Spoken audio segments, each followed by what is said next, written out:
आत्मस्वरूप प्रिय मित्रों, हर हर महादेव, जय माँ अम्बे। मैं ज्योतिषाचार्य पंडित राजीव पाठक आप लोगों के समक्ष उपस्थित हूँ बहुत ही दिव्य चर्चा करने के लिए। आज हम आप लोगों को बताएंगे कि पंच तत्वों का रहस्य क्या है। प्रिय मित्रों, जैसा आप सभी लोग जानते हैं कि इस सृष्टि की संरचना 5 तत्वों से मिलकर के हुई है। आकाश, वायु, अग्नि, जल और पृथ्वी को पंच तत्वों का नाम दिया गया है। सृष्टि में इन पंच तत्वों का संतुलन बना हुआ है। यदि यह संतुलन बिगड़ गया तो यह प्रलयकारी हो सकता है। जैसे यदि प्राकृतिक रूप से जल तत्व की मात्रा अधिक हो जाती है तो पृथ्वी पर चारों ओर जल ही जल हो सकता है, अथवा बाढ़ आदि का प्रकोप अत्यधिक हो सकता है। मानव शरीर भी इन्हीं पंच तत्वों से मिलकर के बना हुआ है। जैसा कि आप सभी लोग जानते हैं कि रामायण में गोस्वामी तुलसीदास जी लिखे हुए हैं, क्षितिजल पावक गगन समीरा, पंच रचित यह अधम शरीरा। यह पंच तत्व मानव की 5 इंद्रियों से संबंधित है। जीभ, नाक, कान, त्वचा और आँखें हमारी 5 इंद्रियों का काम करती हैं। इन पंच तत्वों को पंच महाभूत भी कहा गया है। भारतीय ज्योतिष शास्त्र के अंतर्गत हमारे ऋषियों ने इन 5 तत्वों के स्वामी, ग्रह, कारकत्व, अधिकार, क्षेत्र आदि भी निर्धारित कर रखे हैं। प्रिय मित्रों, आइए हम जानते हैं कि क्या इसका रहस्य है।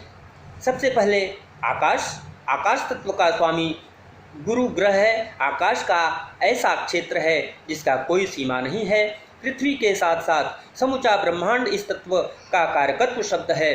वात तथा कफ इसकी धातु है। वास्तुशास्त्र के अंतर्गत आकाश शब्द का अर्थ रिक्त स्थान माना गया है। आकाश का विशेष गुण शब्द है और इस शब्द का संबंध हमारे कानों से होता है। कानों से हम सुनते हैं और आकाश का स्वामी ग्रह गुरु है। इसलिए ज्योतिष शास्त्र में भी श्रवण शक्ति का कारक गुरु को ही माना गया है। प्रिय मित्रों, शब्द हमारे कानों तक पहुँचते हैं तभी उनका कुछ अर्थ निकलता है। वेद तथा पुराणों में शब्द, अक्षर तथा नाद को ब्रह्म रूप माना गया है। वास्तव में आकाश में होने वाली गतिविधियों से गुरुत्वाकर्षण, प्रकाश, ऊष्मा, चुंबकीय क्षेत्र और प्रभाव तरंगों की इनमें परिवर्तन होता रहता है। इस परिवर्तन का प्रभाव मानव जीवन पर भी पड़ता रहता है। आकाश का देवता भगवान शिव को माना गया है। दूसरे नंबर पे मित्रों वायु तत्व आता है। वायु तत्व के स्वामी ग्रह शनि है। इस तत्व का कारकत्व स्पर्श है। इसके अधिकार क्षेत्र में श्वास क्रिया आती है। वात इस तत्व की धातु है।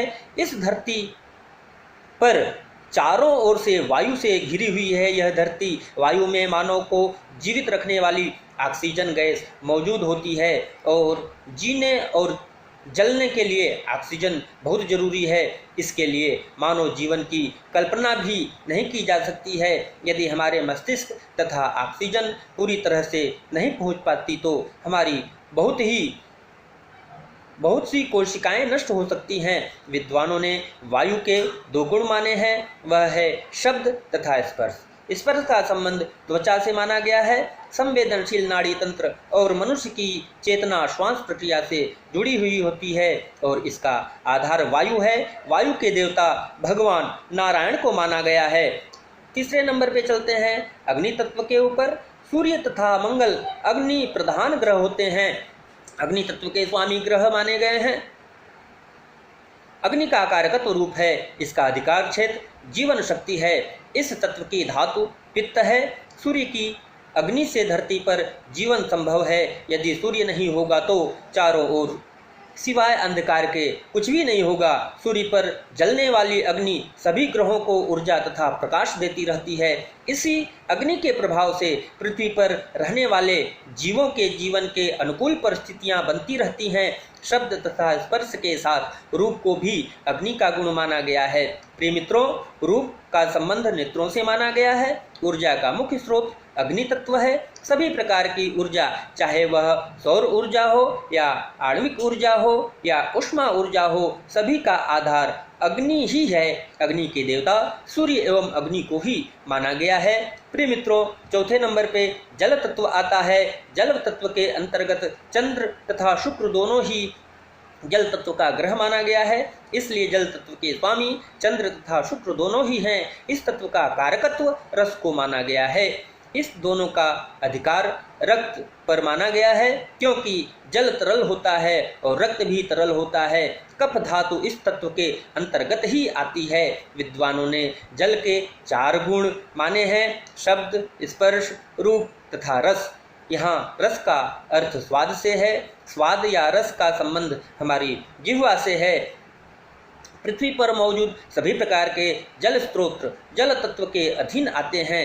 जल के बिना यह जीवन असंभव नहीं है, संभव नहीं है मित्रों। यह जल तथा जल की तरंगों का उपयोग विद्युत ऊर्जा के उत्पादन में किया जाता है।